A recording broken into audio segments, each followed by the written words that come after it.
3 लोगों पर आंख मूंदकर कभी भरोसा मत करना, यह विश्वास के लायक नहीं होते हैं।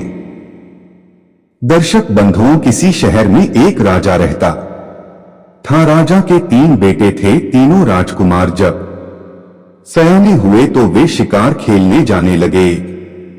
दिन राजा ने उन्हें समझाया कि पुत्रों, तुम अपनी जिंदगी जीने के लिए स्वतंत्र हो, पर एक बात मेरी हमेशा याद रखना, तुम हर जगह जाना पर दक्षिण दिशा में कभी शिकार करने मत जाना, वरना बहुत बड़ी मुसीबत में पड़ सकते हो। इस प्रकार राजा रोज उन्हें दक्षिण की ओर जाने से मना करता था। राजकुमार भी कभी दक्षिण दिशा में शिकार खेलने नहीं गए। कुछ दिन बाद राजा का देहांत हो गया। राजकाज का भार उनका बड़ा बेटा संभालने लगा। दोनों छोटे राजकुमार अपने भाई का सहयोग करते थे, कभी कभी शिकार के लिए भी चले जाते थे। एक छोटे राजकुमार के मन में आया कि मेरे पिता हम तीनों भाइयों को दक्षिण दिशा में जाने से मना क्यों करते थे? ऐसा क्या है दक्षिण दिशा में? इस बात को हम देखेंगे जरूर। यही सोचकर सबसे छोटा राजकुमार घोड़ा लेकर दक्षिण दिशा की ओर चला गया। चलते चलते वह एक जंगल में पहुंचा, जहां एक बहुत सुंदर भवन बना हुआ था। भवन इतना सुंदर था कि उसे देखकर ही राजकुमार का मन हर्षित हो उठा। उसकी इच्छा उस भवन के अंदर जाकर घूमने की हुई। वह घोड़ा लेकर महल के निकट पहुंचा तो और भी ज्यादा आश्चर्यचकित रह गया, क्योंकि उस महल में अंदर प्रवेश करने का कोई द्वार ही नहीं था। राजकुमार महल के चारों ओर घूमता रहा, मगर उससे कोई द्वार नहीं मिला। तब उसने देखा कि उस महल से थोड़ी दूर पर एक बुढ़िया की झोपड़ी थी। उसी के पास एक बड़ा सा ढोल रखा हुआ था। राजकुमार उस बुढ़िया के पास जाकर पूछने लगे, हे मां, मैं इस भवन के अंदर जाना चाहता हूं, पर इसमें तो कोई प्रवेश द्वार ही नहीं है। क्या यह बिना द्वार का महल है? इसमें कोई रहता नहीं क्या? तब बुढ़िया कहती है, बेटा, मैं यह तो नहीं जानती हूं कि उसमें कौन रहता है, पर हां, यह जो ढोल रखा है, यदि तुम इसे बजा दोगे तो उस आलीशान बंगले का द्वार खुल जाएगा। मित्रों, बुढ़िया की इतनी बात सुनकर राजकुमार ने तुरंत उस ढोल को बजा दिया। ढोल जैसे ही बजा, उस महल का एक द्वार खुल गया। राजकुमार उस द्वार से महल के अंदर पहुंच गए। महल बड़ा ही अद्भुत था। अंदर जाकर देखा तो वहां का नजारा देखकर वह अपने आप को संभाल नहीं पाया, क्योंकि उस महल के अंदर एक बहुत सुंदर राजकुमारी अपनी दासियां के बीच बैठी हुई थी। राजकुमारी इतनी सुंदर थी कि उसे देखते ही वह उस पर मंत्रमुग्ध हो गया। राजकुमार ने कहा, हे चंद्रबदनी, यह शहजादा तुम्हारी सुंदरता पर दिल हार चुका है। क्या तुम मुझसे शादी करोगी? राजकुमारी ने कहा, हां, क्यों नहीं, परंतु इससे पहले तुम्हें हमारी एक शर्त पूरी करनी पड़ेगी। तुम्हें हमारी एक पहेली को सुलझाना होगा, और यदि तुमने हमारे सवाल का जवाब दे दिया तो मैं तुमसे विवाह कर लूंगी, और यदि नहीं दे पाए तो मैं तुम्हारा सर काट लूंगी। राजकुमार उसकी खूबसूरती का दीवाना हो गया था। उसने बिना सोचे समझे राजकुमारी की शर्त मान ली। राजा के बेटे ने कहा, हे राजकुमारी, क्या है तुम्हारा सवाल? शीघ्र पूछो, मैं तुम्हारे सवाल का जवाब देकर तुम्हें यहां से विवाह कर ले जाऊंगा। दोस्तों, राजकुमारी ने अपना सवाल राजकुमार के सामने रखा कि ज्यादा कुछ नहीं है कि घुल ने सरोवर के साथ क्या किया था। यदि तुम यह हमें सही सही बता देते हो तब तो मैं तुम्हारी दासी बन जाऊंगी। अगर नहीं बता पाए तो इसी क्षण में तुम्हारा शीश उतार लूंगी। दोस्तों, राजकुमार उस राजकुमारी के प्रश्न का उत्तर नहीं जानता था। शर्त के अनुसार राजकुमारी ने राजकुमार का सर काट लिया। इस प्रकार उसने ना जाने कितनों के सर काटकर अपने महल के अंदर टंगवा दिए थे, पर कोई भी उसके सवाल का जवाब नहीं दे पाया था। कई दिन हो गए जब राजकुमार लौटकर घर नहीं पहुंचा तो उसे खोजने के लिए मजरा राजकुमार भी दक्षिण दिशा की ओर चल पड़ा। चलते चलते वह भी उसी वीरान जंगल में पहुंच गया जहां वह बिना द्वार वाला महल बना हुआ था। उसी तरह वह भी उस बुढ़िया के पास पहुंचा और उसने भी ढोल बजाया। महल का द्वार खुला था और राजकुमार महल के अंदर जब पहुंचा तो वह भी अपने भाई की तरह उस राजकुमारी के हाथों मारा गया। दूसरा भाई भी जब नहीं लौटा तो तीसरे राजकुमार को बहुत चिंता हुई। वह भी अब अपने भाइयों की खोज में निकल पड़ा था। चारों दिशाओं में खोजने के बाद बड़ा राजकुमार जब दक्षिण दिशा में गया तो चलते चलते वह भी उसी महल के पास पहुंचा। उसने देखा कि महल का तो कोई प्रवेश द्वार ही नहीं है। फिर ने देखा कि महल से थोड़ी दूर पर एक झोपड़ी में बुढ़िया रहती है। उसे कुछ शक सा होने लगा कि इस वीरा जंगल में यह बुढ़िया यहां बैठी क्या करती है। तब बुढ़िया के पास जाकर पूछने लगा है, मां तुम इस जंगल में अकेली रहती हो जबकि महल का कोई प्रवेश द्वार ही नहीं है। बुढ़िया ने तीसरे राजकुमार को पूरी बात बताई कि देखो इस महल में तुम भी दाखिल हो सकते हो। जो ढोल रखा है जैसे ही इसे तुम बजाओगे महल का द्वार खुल जाएगा। आप भी यदि महल के अंदर रह जाना चाहते हो तो जाओ, पर महल से जीवित लौटना बड़ा कठिन है। इतना सुनते ही राजकुमार ने समझ लिया कि होना वो मेरे भाई भी इसी महल में गए हैं। जब बुढ़िया ने इतना कहा कि लौटना बहुत मुश्किल है तो राजकुमार को उस महल के अंदर के रहस्य को जानने की उत्सुकता और बढ़ चली। राजकुमार बोला है, मां मुझे यह बता दो कि महल में क्या होता है। मेरे दो भाई कुछ दिन पहले लापता हैं, शिकार के लिए आए थे लेकिन अभी तक घर लौट कर नहीं आए। क्या तुमने मेरे भाइयों को देखा है? तब बुढ़िया बोली, बेटा मैं यह तो नहीं जानती कि वे तुम्हारे भाई थे, पर हां दो राजकुमार आए थे जिनकी सूरत आपकी सूरत से मिलती जुलती थी।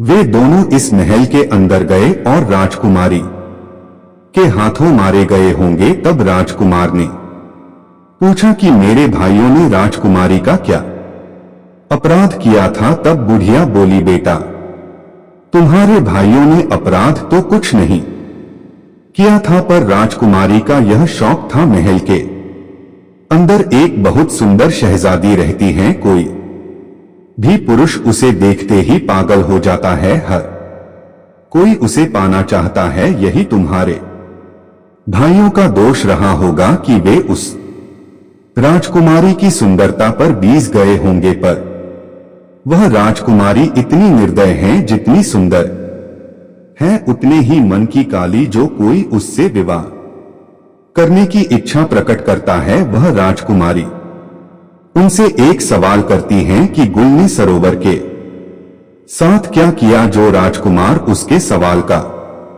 जवाब नहीं दे पाता है, वह उसका सिर काट लेती है और अपने महल में लटका देती हैं। अब तक जितने भी शहजादे इस महल के अंदर गए हैं, कोई भी लौटकर वापस नहीं आया है। यह सुनकर राजकुमार घबरा गया कि जरूर उस राजकुमारी ने उसके भाइयों को मार दिया होगा। वह हाथ जोड़कर बुढ़िया से बोला, हे मां तुम मेरी मदद करो, तुम मुझे इतना बता दो कि यह गुल और सरोवर कौन है और वह यह सवाल क्यों पूछती है। उनसे इस राजकुमारी का क्या रिश्ता है? तब बूढ़ी मां बोली, बेटे मैं इस बारे में कुछ नहीं जानती कि गुल कौन है और सरोवर कौन है। मैंने सुना है कि 7 समुंदर पार कोई सरोवर नाम का राजा रहता है।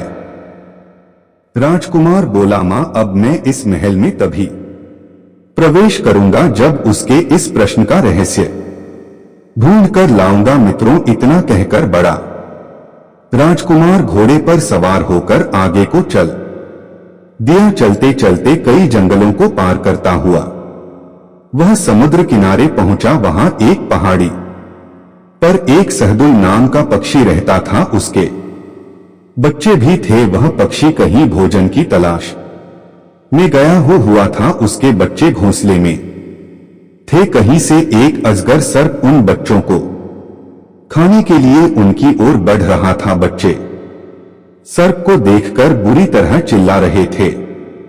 अचानक राजकुमार सहदुल पक्षी के बच्चों का जोर जोर से चिल्लाना सुना था, तो वह दौड़कर उनके पास गया। देखा तो एक भयंकर सर्प उन बच्चों की ओर बढ़ रहा था। उसने जड़ से अपनी तलवार निकाली और उस अजगर के टुकड़े टुकड़े कर दिए। सर्प को मारकर वह उसी पेड़ के नीचे लेटकर आराम करने लगा। उधर सहदुल पक्षी भोजन लेकर लौटा तो एक मनुष्य को सोता देखकर वह घबरा गया। उसने सोचा कि कोई हमारा शत्रु है जो हमारे बच्चों को मारने के लिए आया है। उसने वहीं से एक बड़ा सा पत्थर अपने पंजों में उठाया और उस राजकुमार के ऊपर डालने वाला था। इतने में अभी सहदुल के बच्चे चिल्लाकर कहने लगे, मां, उसे मत मारो, वह हमारा शत्रु नहीं मित्र है। उसने हमारी जान बचाई है, वरना एक अजगर हमको आज निगल ही जाता। बच्चों की बात सुनकर उस उका वने व पत्थर दूर गिरा दिया और उस पुरुष का धन्यवाद किया और कहा, हे अनजान मुसाफिर, तुमने हमारी बच्चों की जान बचाकर हम पर बहुत बड़ा उपकार किया है। बताओ हम तुम्हारी क्या सेवा कर सकते हैं। तब राजकुमार ने उस पक्षी को पूरी कहानी सुनाई और कहा कि मैं समुद्र पार राजा सरोवर के यहां जाना चाहता हूं, क्या तुम हमें वहां पहुंचा सकते हो। तब वो उका पक्षी ने कहा, क्यों नहीं, यह तो हमारे लिए बहुत छोटी बात है। हमें भी खुशी होगी तुम्हारी मदद करके, क्योंकि तुमने हमारे बच्चों की जान बचाई है। संसार में बच्चों की खुशी से बढ़कर कोई खुशी नहीं होती। एक काम करो, तुम हमारे ऊपर बैठ जाओ, हम तुम्हें समुद्र पार पहुंचा देंगे। दोस्तों, इस प्रकार वह राजकुमार सहदुल नाम के उस पक्षी की पीठ पर बैठ गया। आपको जानकर बड़ा आश्चर्य होगा कि सहदुल नाम का पक्षी हाथी को भी लेकर उड़ने का सामर्थ्य रखता है। उसने राजकुमार को अपनी पीठ पर बैठाया और सरोवर नाम के राजा के राज्य को उतर गया।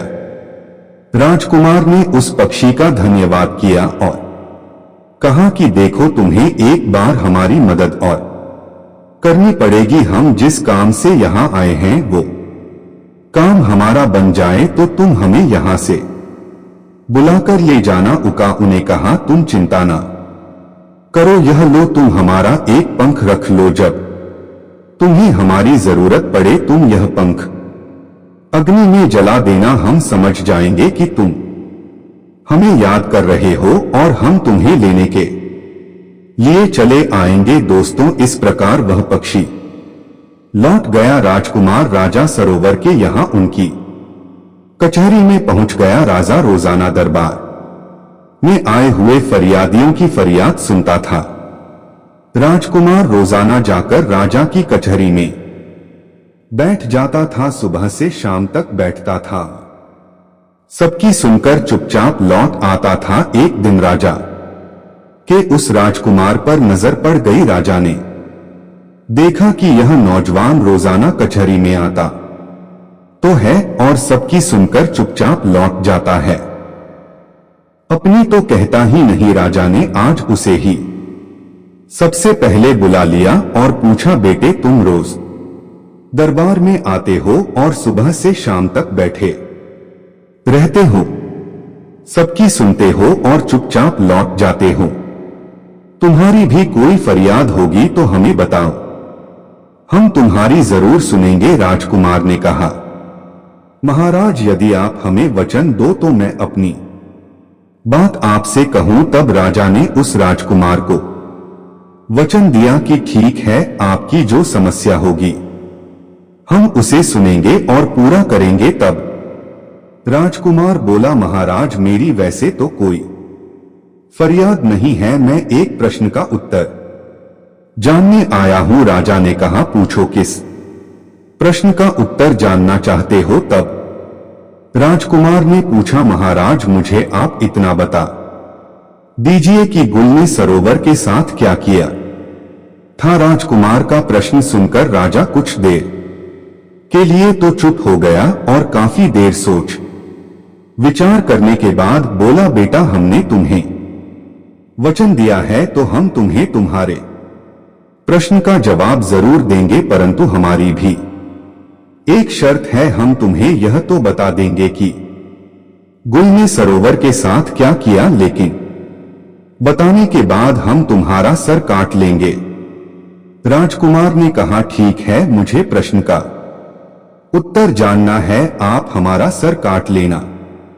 दोस्तों, अब तो राजा उस राजकुमार को अपने बगीचे में बुलाकर ले गया और उसे बताने लगा कि बेटे, ध्यान से सुनो, आज तक यह बात पूछने की किसी में हिम्मत नहीं हुई, परंतु तुमने हमें वचनबद्ध किया है, इसलिए मैं तुम्हें बता रहा हूं। मैं ही सरोवर नाम का राजा हूं और जिस गुल की तुम बात कर रहे हो वह मेरी पत्नी थी। देखने में तो बहुत सुंदर थी, उसके सामने इंद्र की अप्सराएं भी लजाते थी। मैं उससे पागलों की तरह प्रेम करता था, वह भी मुझसे बहुत प्रेम करती थी, पर उसका प्रेम झूठ था। वह मुझसे दिखावटी प्रेम करती थी, मुझसे अधिक वह एक जादूगर से प्रेम करती थी। मेरी आंखों में रोजाना धूल झोंक कर वह रोज रात में उस जादूगर से मिलने जाती थी,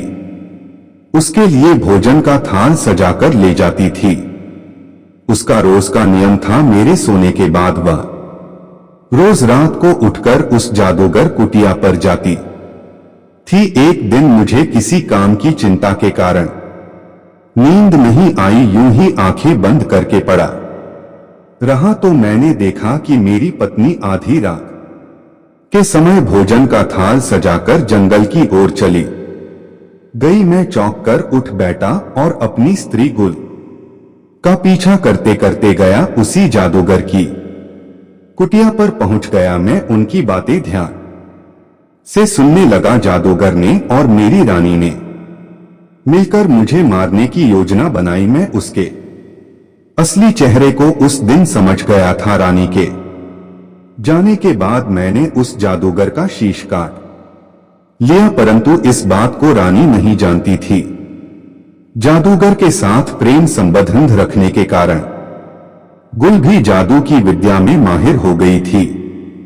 जब उसे पता चला कि मैं उसके भेद को जान गया हूं तो वह मेरे राज्य को छोड़कर वहां से भाग निकली। मुझे आज तक इस बात का अफसोस है कि वह उसे कोई सजा नहीं दे पाया। मैंने अपने सिपाहियों से उसे बहुत ढूंढवाया और उसका कोई पता नहीं चल पाया। उस दिन से मैं समझ गया कि इन 3 लोगों पर कभी आंख मूंद कर भरोसा नहीं करना चाहिए। नंबर 1, जिस स्त्री का पति होते हुए भी उसका किसी दूसरे पुरुष से प्रेम हो, ऐसी स्त्री के साथ रहने से पति का जीवन नहीं रहता।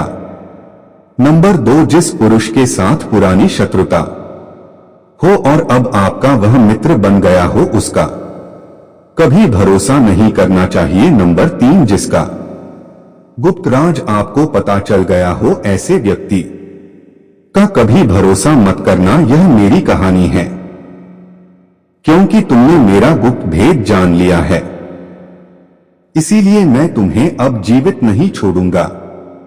अगर मैं तुम्हें जीवित छोड़ देता हूं तो चारी स्त्री के लिए उसका पति, चोरों के लिए चंद्रमा दुश्मन होते हैं। इसी तरह मेरा भेद जानकर आप मेरे दुश्मन बन गए हो। अब मैं तुम्हारा सर काटूं, तुम्हारी कोई आखिरी इच्छा हो तो बता दो, राजकुमार ने कहा। राजन, आप बेशक मेरा सर काट दो, परंतु मेरी आखिरी इच्छा यह है कि मैं आपकी छत के ऊपर बैठकर हुक्का पीना चाहता हूं। राजा ने कहा, ठीक है, हम तुम्हारी आखिरी इच्छा जरूर पूरी करेंगे। मित्रों, राजा ने उस राजकुमार को हुक्का देकर अपनी छत के ऊपर भेज दिया। उसने क्या किया, सहदुल नाम के पक्षी का वो पंख उसी हुक्के की आग में भर कर जला दिया। पंख जलते ही वह पक्षी वहां आ गया और उसे अपनी पीठ पर बिठाकर ले उड़ा। राजकुमार को उस पक्षी ने उसी स्थान पर लाकर छोड़ा था जहां वह राजकुमारी रहती थी। राजकुमार ने फौरन ढोल बजाया। ढोल बजते ही महल का एक द्वार खुला और वह महल के अंदर पहुंच गया। राजकुमारी ने उसे भी अपनी शर्त के बारे में बताया कि देखो, अगर तुमने हमारे सवाल का जवाब दे दिया तब तो हम तुमसे शादी कर लेंगे, अगर नहीं बता पाए तो हम तुम्हारा सर काट लेंगे। राजकुमार ने कहा, ठीक है, हमें तुम्हारी शर्त मंजूर है, लेकिन एक शर्त हमारी भी है। यदि मैंने तुम्हारे प्रश्न का जवाब दे दिया तो मैं तुमसे शादी नहीं करूंगा, बल्कि मैं भी तुम्हारा सर काटूं। राजकुमारी ने सोचा कि भला यह क्या मेरे प्रश्न का उत्तर दे पाएगा, क्योंकि इस रहस्य को तो मेरे अलावा और कोई जानता ही नहीं है। उसने कहा, ठीक है, आप हमारे सवाल का जवाब दे दो, फिर आप मेरा सर काट लीजिए। दोस्तों, राजकुमारी ने अपना प्रश्न सुनाया कि गुल ने सरोवर के साथ क्या किया। तब राजकुमार ने बताया है। राजकुमारी ध्यान से सुने। गुल सरोवर राजा की पत्नी थी और वह अपने पति को धोखा देकर एक जादूगर के प्रेम में पागल थी। एक दिन राजा को इस बात का पता चल गया कि उनकी स्त्री उन्हें धोखा देकर किसी और से मिलने जाती है। राजा ने छुपकर उसका पीछा किया और उसने देखा रानी और वह जादूगर मिलकर राजा को मारने का षड्यंत्र बना रहे थे। उससे पहले ही राजा ने उस जादूगर को मार डाला और रानी को जब पता चला कि राजा उसके भेद को जानता है तो वह अपने जादू के जोर से अपनी जान बचाकर वहां से भाग निकली और इस बंद महल के अंदर आकर रहने लगी। आप ही गुल नाम की वह लड़की हो, सरोवर राजा की बेवफा स्त्री हो, यही तुम्हारे प्रश्न का सवाल है, यही तुम्हारे प्रश्न का जवाब है। दोस्तों, उत्तर सुनकर वह राजकुमारी सन्न रह गई। अब तो वह भयभीत हो गई थी, क्योंकि उसका भेद खुल गया था। वह बार बार राजकुमार से अपने प्राणों की भीख मांगने लगी, लेकिन राजकुमार ने उसे नहीं बख्शा। तलवार लेकर उसका सर काट दिया। सर कटते ही वह महल वहां से अदृश्य हो गया और जितने राजकुमारों को उस राजकुमारी ने मारा था वे सब जीवित हो गए। राजकुमार अपने भाइयों को लेकर अपने नगर को लौट आया। दोस्तों, यह थी हमारी कहानी। दर्शक बंधु, आपको यह कहानी कैसी लगी हमें कमेंट बॉक्स में जरूर बताइएगा। साथ ही हमारे चैनल के प्रेरणा पर हमसे नए जुड़े हैं तो चैनल को सब्सक्राइब करें। आप सभी का धन्यवाद।